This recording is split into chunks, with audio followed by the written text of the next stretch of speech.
लेकिन मैं चाहे कितनी भी कोशिश कर लूं, आपकी तरह सख्त दिल नहीं हो सकती। बेटी, अपना दुश्मन मत समझो तुम मुझे। बीवी जब शौहर से नाराज होती है तो उससे सारा घर बुरा लगने लगता है। मैंने भी जवानी में सब कुछ झेला है। तुम्हारा दर्द समझती हूँ मैंने भी सब बर्दाश्त किया है और अब भी बर्दाश्त कर रही हूँ। बस अपना दुख कभी भी किसी पे जाहिर नहीं किया।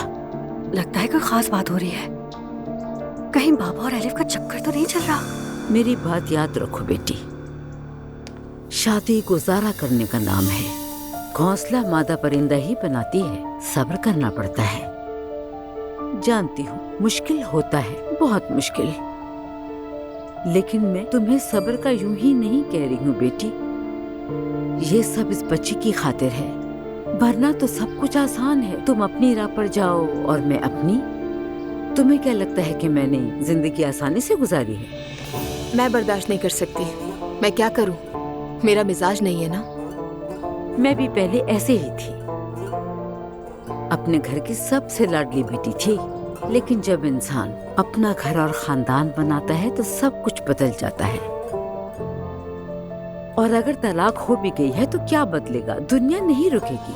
और तुम मुझे अपना दुश्मन क्यों समझती हो? और वैसे भी अब तो तुम मेरी पोती की माँ हो बेटा। तो किस बारे में बात हो रही है? लगता है अब दोनों के दरमियान ठीक हो गया है सब। कुछ बिगड़ा ही कब था?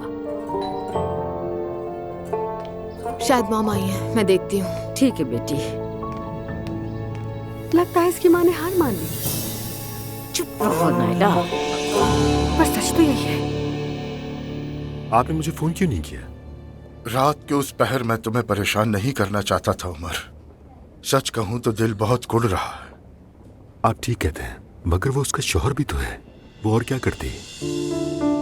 आपने उसे बहुत मुश्किल में डाल दिया भाई। तो और क्या कहता कि जाओ बेटी अपने शौहर के पास जाओ जिसे तुम्हारा हाल तक नहीं पता।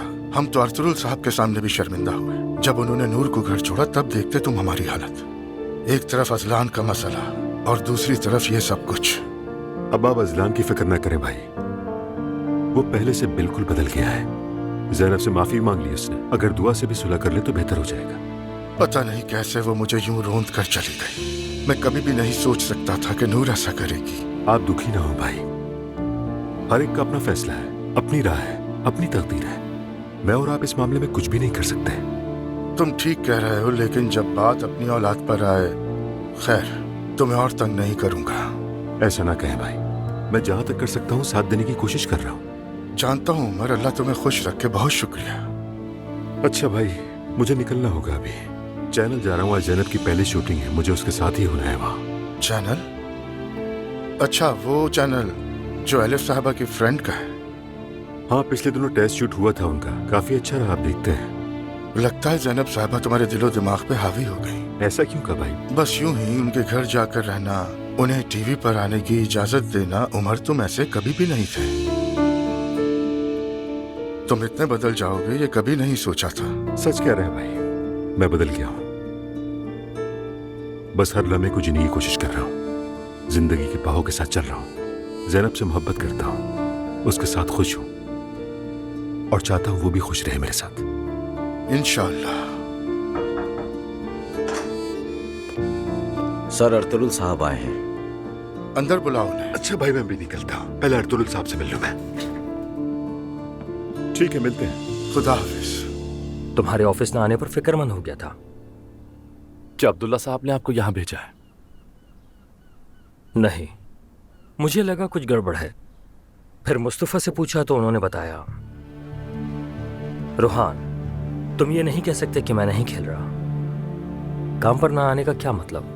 तुम्हारा अपना ऑफिस है, अपनी जिम्मेदारियां हैं। अपना काम करो, किसी से मिलने की जरूरत नहीं तुम्हें। नूर को देखो, ये सब छोड़ो। समझ रहे हो? अगर वो ना होती तो हालात बहुत मुख्तलिफ होते। चलो तैयार हो जाओ, हम दफ्तर जा रहे हैं। और नूर को भी फोन करो, वो अब और परेशान ना हो।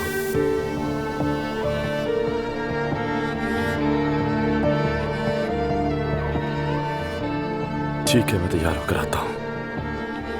मैं वेट कर रहा हूं।